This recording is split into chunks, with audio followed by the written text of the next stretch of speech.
Welcome to the Leader Mentality Show with Rob Clemens and Nick DiStefano. You had me back again. He's back. He's back, everybody. And we finished up Foundations of Leadership last time, and now we're getting into some personal mastery. Now, this is a 52-week series in my mind, and in all seriousness, and it may not be linear. I'm coming here for 52 weeks? times, but the check is in the mail, Nick. You'll be fine. And honestly, I know we're kind of joking a little bit, but we're really blessed to have you on the show because I don't know if you guys know that, this is what Nick does. He goes around the different locations, helping people to maximize their businesses, their leadership style across the board. And of course, does a lot of stuff on the cloud locally, but you bring a vast wealth of experience. And so I just like being able to bounce some of this stuff off of you. And your brand of leadership is what? What would you call your brand of leadership? So my personal brand of leadership is kind leadership. If I were to tell someone what my goal is in the world is I want to create 1 million more kind leaders in the world. Okay. And we can unpack that and what that means, and we'll continue as we move through this. But, part of it is I'm grateful that I get the opportunity to do this. I know you joke, my check's in the mail, but I just love doing it. I love sharing the content and sharing my knowledge, but also we have great conversations about what this looks like, and I'm learning as we go. And part of when I say kind leadership, right? The definition of kindness is to be friendly, considerate, and generous. To others and to other things, right? And so I'm constantly thinking about how can I just consider others? And that's how I show up as a leader at McLeod in my business, or whether I'm coaching or speaking on a stage, whatever it is. It's how can I help people to learn that that's a skill, that it's not just a soft thing that I say kindness isn't soft, it's your superpower. No, I get you. I think that I generally lead with kindness first. I think that one thing is that I have to manually deviate from my base demeanor. My base demeanor is, lead with kindness, because if you're gonna, I'm gonna give you that friendliness first. But some people need that little charge once in a while. So you can still be, but I think here's the beautiful thing about it. You can still be kind and put a charge into people. You don't have to, it doesn't mean you have to be a walkover to be kind, right? Kindness is about being considerate. Exactly. So I need to consider that someone might need something different than I need, but also, I can say what I mean and not say it mean. Yeah, right. I can, and that's kindness, right? I can tell my kid, this is the firm boundary we're having. This is why we're doing it. I know you don't like it, right? But one of my favorite authors, Brene Brown, says, "Clear is kind, unclear is unkind." Okay. Right. So if I'm not clear with my people and clear with myself and clear with my family on, to even talk about some of the stuff we did in the first month and foundation, some of our values and our principles and where we're going. If I'm not clear on that, that's not kind to them. I can't show up and do my job if I don't know where we're going. It's not very kind if I show up and I'm left thinking, well, what's my job today? Why am I here? What am I doing? What's the point of all this? That's not me being very kind to you as another individual if I'm not clear on what we're doing. Yeah, it's interesting. And I think some people can be effective leaders without really being what you would traditionally define as kind. Yeah. I like to use a lot of sports analogies. A guy like Bill Parcells is not what you would call a kind man. Won Super Bowls. I think sometimes you have to look at how your organization is built, even on that, kind of what we were talking about last time. Leadership sometimes means you have to have a different things, but never being unkind. And absolutely. And I would say he probably, even if we were to redefine a little bit what kindness is, he probably was very generous to his players. He gave them tons of his time. I mean, when you think about how much time that man gave to that organization, and how much knowledge he probably shared, he was very generous with that. I'm sure he was, even though he comes across as very gruff and rugged, then that's okay. You could still, I think you could still be that and also be a little bit of kind at the same time. Well, this is a good place for us to segue over, because we talked about, last time Foundations Leadership. We're into personal mastery now. And so we're going to talk today, we're going to share some effective habits of effective leaders. So we're going to talk about what the best leaders are doing and what their styles were and their daily habits of doing it. So for example, I hear everybody say, I want to be a leader. I'm a leader and I'm a natural born leader. And typically, I don't hear a whole lot of leaders defining themselves as a leader. That's the interesting part of it. If you say I'm a leader, right off the bat, I think you're showing a kind of a selfishness that's not really typical of a typical leader. Yep. So we're going to talk about daily habits of effective leaders. We're going to share some examples of those. And I don't know, do you want to start or you want me to start? I'm going to give you a couple of my high points. Give me one of your first ones, and then I'll ask you questions or share some of mine. Fair enough. Daily habits of effective leaders. Well, the first thing is wake up early. Now, I do know that some people feel like, I like to stay up late. Waking up early has a certain power to it. People ranging from some of the great athletes we've ever seen, like the Kobe Bryants and Michael Jordans, they wake up early, get ahead of it. Person who's, there have been some people like Warren Buffett, talk about famously, getting up, getting ahead of the day while other people are still sleeping. You're prepping to be the best you can for the day. I believe that there's a huge power in that. And for those people who say, I like to sleep in, I get it. I get it. Yeah. But the thing is that when you're sleeping in, somebody's getting the jump on you. And you could say, well, I'm up later than them. Yeah. I understand. I understand the juxtapositioning, but there's just something about being up early in the morning and getting that fresh start to the day. I think what you're even saying in that, and I hear that often, right? Wake up early. But I think the reality in that is you're being intentional, right? Like the habit is I'm being intentional with my time. Yeah. So if I don't wake up early, I lose some of the hours in the day, so to speak. It then requires you to be more intentional with your time. It's okay. So are you using those 2 hours that you might have lost from 5 a.m. to 7 a.m. or whenever you wake up, whatever that early time is for you, depending on your business and who you are? Yeah. Where am I getting that back somewhere else?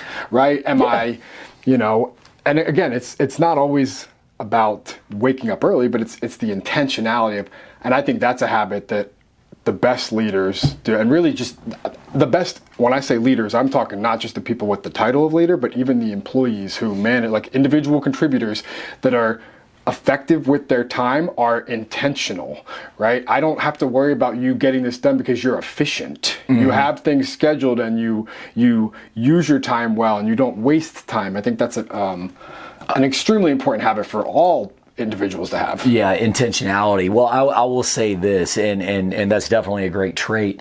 One thing I have found, it's an irony, but that through this story you will understand, not really ironic actually, it's kind of very apropos so I'm a guy, I get to the office probably around 6 a.m. every morning. Now, if I leave at prior to 6 in the morning to get to the office, you know how quickly I get here? I get here in about 10 to 15 minutes in the morning. Right? Nobody's on the road. Exactly. Now, there have been a few times where I had to go run an appointment down near where my house is and come back at 8 o'clock, at which time the roads are totally jammed up. You see? So what I've done is I've actually been more efficient, more timely through being earlier. So when you're out there and you're thinking, well, this doesn't make sense, it really doesn't make that big of a difference. No, you're actually getting a lot of extra time in at more of a quiet time of a day. So I think there's something to be said for that. I completely agree. I've got kids that wake me up at earlier than the Lord wakes up some days. Just naturally how they wake up, right? That's the neurodivergence and autism. We can have a whole conversation about that. But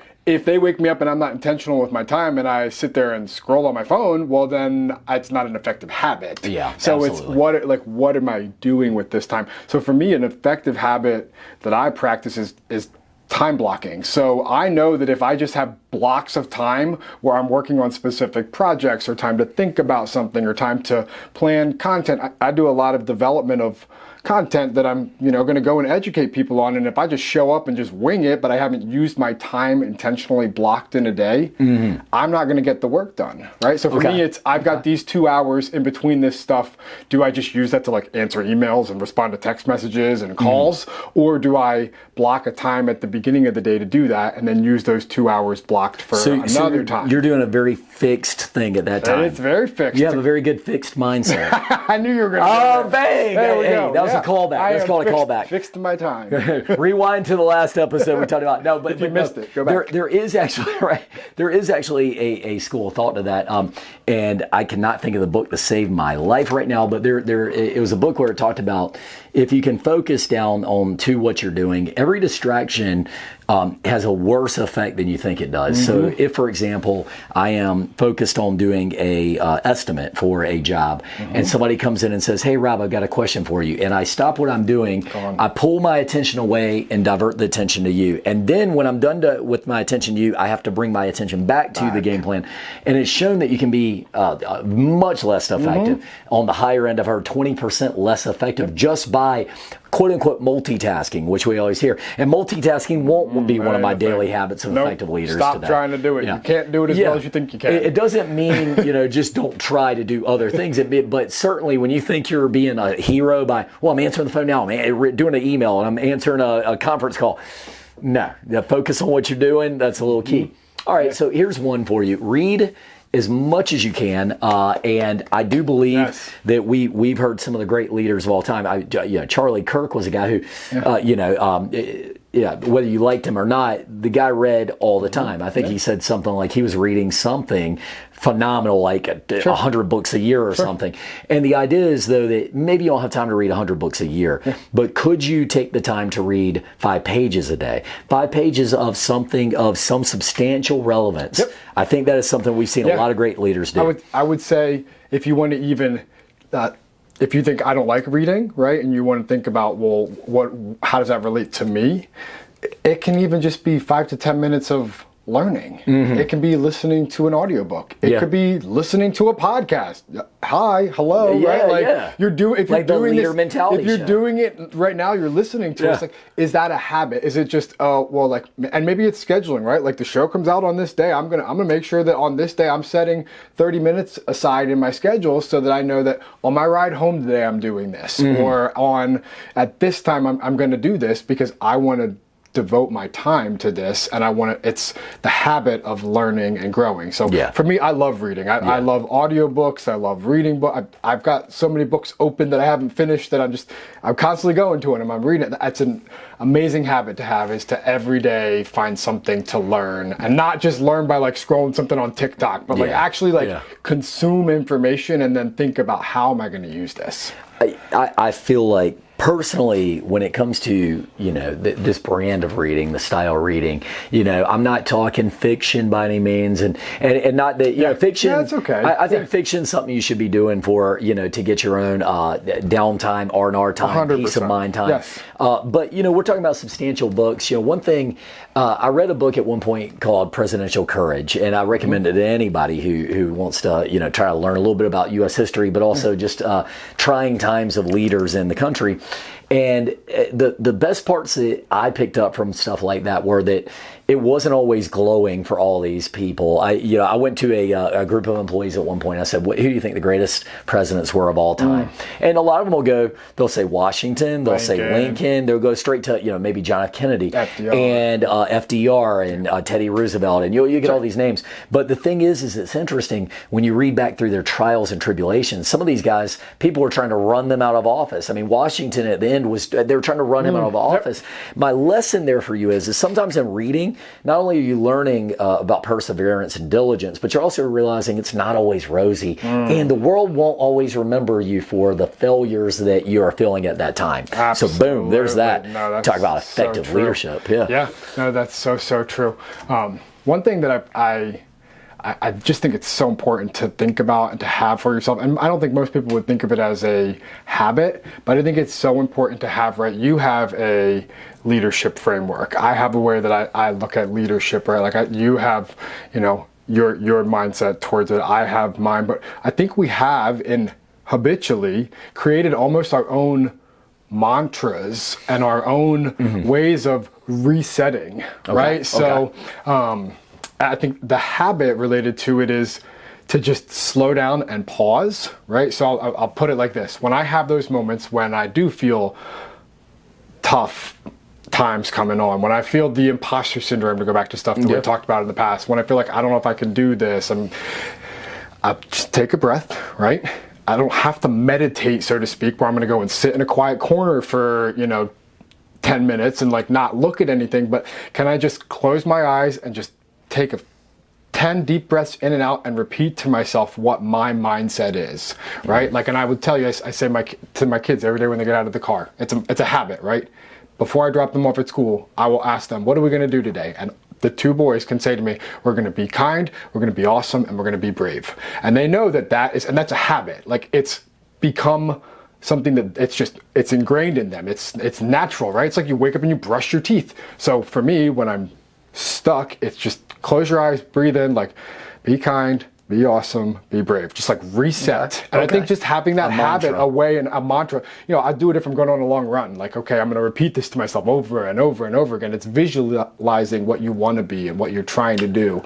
That's a habit. I'm gonna jump in on that and say that, I'm gonna put mantra as a subset of something else that I was actually gonna talk about, but I'm gonna make it a subset of having some sort of a galvanizing peace of mind. And I was gonna use the word meditation. Some of the great leaders meditate, but it's not necessarily like you think. A lot of times we're like, and I'm not talking about that per se, but it is a time where you can visualize what your goals are. You can try to get clarity of mind. There's breathing exercises, and I'm going to do one right now. I'm going to actually say, I've heard this sometimes, if you're feeling at a point where you're feeling overwhelmed, and we're talking about leadership. Leaders do sometimes feel overwhelmed. That's natural. They say to take a long, exaggerated breath. So you're going, and then follow it with another one. One more, and then let it out. Now, so now what happens when you do that is it has a resetting effect on you. It can be very good for the mind. So again, it's a deep breath followed by a shorter breath and then a slow exhale. And something just that small might be enough to get you out of that little thing that you're having at that point. So I love that, and I'm going to piggyback off of it. Okay, I'm going to go to the body aspect. So again, we're talking great leaders. What do they do? So you talk about the mind aspect. We talk about mantras and visual cues. We have signs on our wall right now that say mindset of success on them. Talk about having great people around you. But I'm actually going to go into the physicality of it. Now, I don't believe that every great leader has to be Lance Armstrong. I'm not saying that. But how are you eating? How are you taking care of yourself? I believe that in the spirit of what we have this mind, body, and soul, as they talk about. And not to get too, what you would say, like too cliche about it, but if you're going to have the mind right, and maybe spiritually you feel good about the direction you're doing, but how's the body doing? If your cortisol is through the roof, it's hard to be your best self. If you never have any dopamine release because you're not having any successes, that's not really great for being your best self. So you need to find a way to keep your body in check, eating properly. The way that you go into bed, they say get enough sleep is underrated. It's all, again, we talk about cliche. It's become very cliche. I sleep 2 hours a night. You hear people saying that. Hustle culture is not all that it's cracked up to be. It's not always. You see a lot of these people breaking down after some point. So take care of your body, and your mind will often follow. And when you can feel your best, you tend to do better. Yeah. One of my favorite things is sometimes like, how you feeling today, Nick? In all honesty, how you feeling? No headaches, no heartburn? Today's honestly been a rough day. Okay, all right. Like 100%. I didn't sleep well last night. I got a lot on my mind today. It's a rough day, like historically for me, family-wise, and it's, but I'm not going to let that impact the conversation we're having, and right, but that's where I'm at today. Let me say this, and I appreciate your saying that. That's a real situation. I was going to go into, sometimes I get headaches, and what I would like you to do if you're out there right now is they talk about, the whole this too shall pass thing, but appreciate the moment sometimes when you don't have a headache. Because right now I feel great, but the next time I'm sitting there, I got a splitting headache and my mind is tired, and I'm feeling that thing that you get when you have just one of those pounding headaches. And if you're at home and you heard it, you think to yourself, man, if my head just felt better right now, how happy I would be. So enjoy it when it's feeling better. Keep your mindset there. But appreciate the moment you don't have a headache. I want to go back to that because, again, y'all, this isn't scripted, right? Like, I don't know. We got one piece of paper that gives us what we're going to talk about for 52 weeks. And that's it. And then the rest of it, we're just having conversations. And it's one sentence. It's like, folks. That's it. We're going to talk about these 52 things. But my habit that I have, right, and it's become something that I just naturally do, which truly, when we're talking about a habit, this should become something that you don't always have to even think about it. I know that I'm going to schedule this time every day to block off for email because that's my time. That's when I do it. Like, it's what works for me. But the habit that I have that I would suggest people consider trying to work on and think about is, right, it's a habit of gratitude, right? So gratitude for me is a habit. It might not be that I'm going to write a thank you note every single day to somebody, but it is, my habit is to intentionally practice gratitude at some point every single day. So in that moment of appreciating the time that I don't have the headache, maybe it's a gratitude journal, right? And at the end of the day, you're writing down, and that doesn't work for me because I'm, at the end of the day, I don't like to write. So for me, it's, appreciating what I have that day, and it might be sitting down and writing down 3 things that were, amazing about that day that I'm grateful for. And it could just be, I'm grateful that I didn't have a headache today. Sometimes people struggle with that as a habit of, I need to journal every day and write these 3 things down that I did that, brought me, gratitude. It doesn't have to be complex. It could just be, how am I going to make sure that I'm, externally grateful to someone? No, that's fair. That's fair. And I like that a lot. I think that's very important to talk about. And I think we have time maybe for like 2 more. Okay. Do you have one? Or I got one. And all right. You want me to go first? Yeah, go ahead. Right, got it. I believe that there's something called delayed gratification when it comes to an effective leadership. Delayed gratification, it became a big thing for people to say live in the now. And living in the now, I get it. You got to appreciate the moment. And so a lot of times as we do, I'm piggybacking off the last concept. It's like, hey, appreciate what you have right now. You don't know what you'll have tomorrow. and I think there's a validity in that. But delayed gratification is I plant my garden, I sow, I do what I need to do. I fertilize the crops. I water them. See it for a minute. And you're not going to see it for a minute. And it would be a lot easier just to go out and say, hey, I'm just going to snatch it out of the ground. There's a certain thing to be said for it. You make your bed in the morning so that you have a nice fresh bed at nighttime when you get home. You work out so that you look better, not right now, but maybe you're looking better a year from now. Yep. And so I think there's a delayed gratification that goes along, because if you're doing everything for the right now, you're only ever going to be ready for right now, as opposed to let's look at where we should be going, and let's understand that sometimes you got to do things in the temporary that may not be all that pleasurable, but they are building you to something that is a much greater gift ahead. Yeah, I love it. I think that is such an essential skill for any leader, really, to go back even to our mindset conversation, for anyone that's looking to grow, right? How do I, think about that specifically? That's really important. I love that.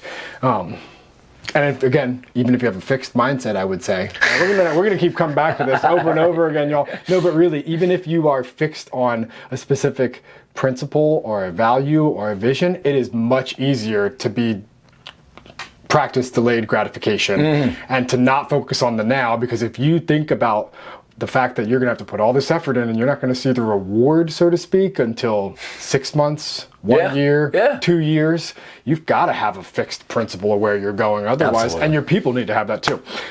So I would ask anyone who's listening, right, we've shared a lot of different habits, right? I think I would ask people to think about, what are my current habits that are working well, right? Obviously, we have opportunity. We've shared some, and you might be thinking, well, I want to add this habit. Like, how do I do that? How can I be successful with that? Habits, if you've got kids, you've got to help them every day still to remember to brush their teeth. We don't have to do that as adults, right? You just know this is a habit. I would challenge everyone to think about, what are your successful habits, because the habit that I want to add to your habits is what I call habit stacking. Okay. So habit stacking is this idea that if I know I brush my teeth every day and I know that's a habit I do well, or let's say I know that at the end of the day, I make a list of all the things that I got done, all the things that I need to do for the next day to set myself up for success. If that's my habit, and I want to add a new habit, how do I stack it onto it so that at that same time that I'm doing that, I do the next thing? So let's take that example of, and I work with a lot of people that do this. I'm not good at this. I told Rob before we started, I probably shouldn't be talking about this because I'm not the greatest at habits. Right? It's the ADHD. I'm too squirrely. But anyways, I digress. I know lots of people that they'll make their list at the end of the day. And I would say, if you want to practice the habit of gratitude, as soon as you're done making that list, pick up the phone, get your computer out, pick up the thank you card, and write the thing down to practice gratitude with another person, right? You're already doing this thing and doing it well.